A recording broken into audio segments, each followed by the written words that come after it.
Hi, I'm Ricky, and this is Ian, and we are going to discuss property jargon. We'll have a bit of fun with this one. So Exactly. The first question I've got for you, Ricky, lots of potential. What does that mean in real man's terms? It basically means a lot of work, a lot of money, and it could end up actually costing you money. So it's a bit of a two-way sell there. What about close to commuter links? What does that even mean? In some respects, it's great, but in some respects, you could have the motorway in your back garden. Yeah. You could also have a train driving through at 2-3 o'clock in the morning. So it's just estate agents maybe fluffing up a little bit. Yeah, there. quite possibly. Interesting. We've got a few of those, I would imagine. What's a low maintenance garden? I think concrete. Yeah, concrete. And in terms of OIEO, you see that banded around a lot around the pricing. What does this mean? Yeah, offers in excess of 99.9% of the time, you're going to get offers under.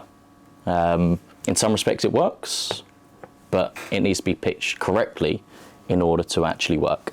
I often find it's just a little bit of a sales technique from estate agents to get someone's price down, try and make it feel a little bit misunderstood in the fact that they could get over. They're probably not, but it does work well, I guess, if you've got something that maybe is on at 320 and it needs to come down at 300 because it's worth 310, then it may work. But something coming down from 330 to offers in excess of 310 is just never going to happen, is it? Let's be honest. No, of course not.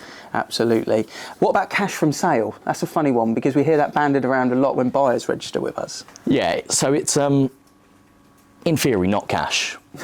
Yeah. It's not actually cash. It's someone potentially needing to sell who might come on at the wrong price, take X amount of months to sell, and then by the time that the process goes through, they then have the cash in the bank. But cash from sale is not cash in the bank at that moment of time and ready to rock and roll. So it's sort of dressed up as a cash buyer sometimes, isn't it? Practically. It could be a non-proceedable buyer. It could be someone, like you say, that needs their home to sell before they can think they can go fund it.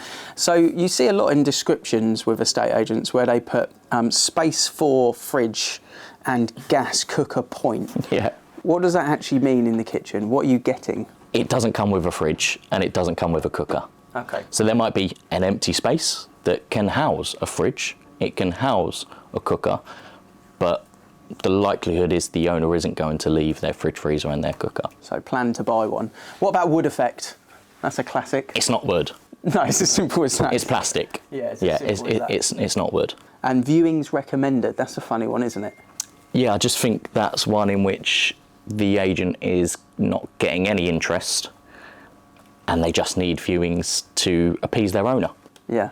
So viewings recommended, I guess you can't really recommend someone to view something. They either want to have a look at it or they don't really. Definitely. What about realistically priced? What's that one mean? I just think that the agent got the price wrong in the first place.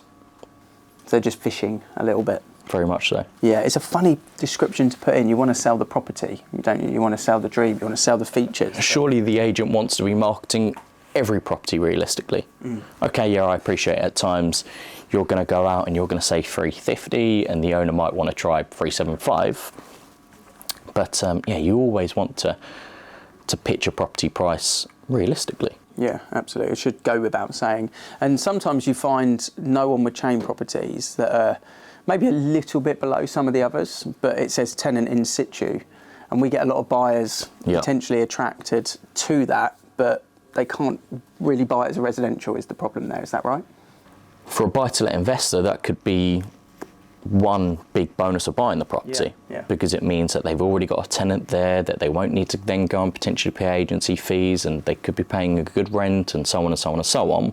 But if you're looking to move into the property and there's a tenant living in the property, the likelihood is that tenant won't want to move out. Yeah. So you're then having that upheaval of instructing solicitors to evict a tenant and so on and so on. Yeah, it could be tough.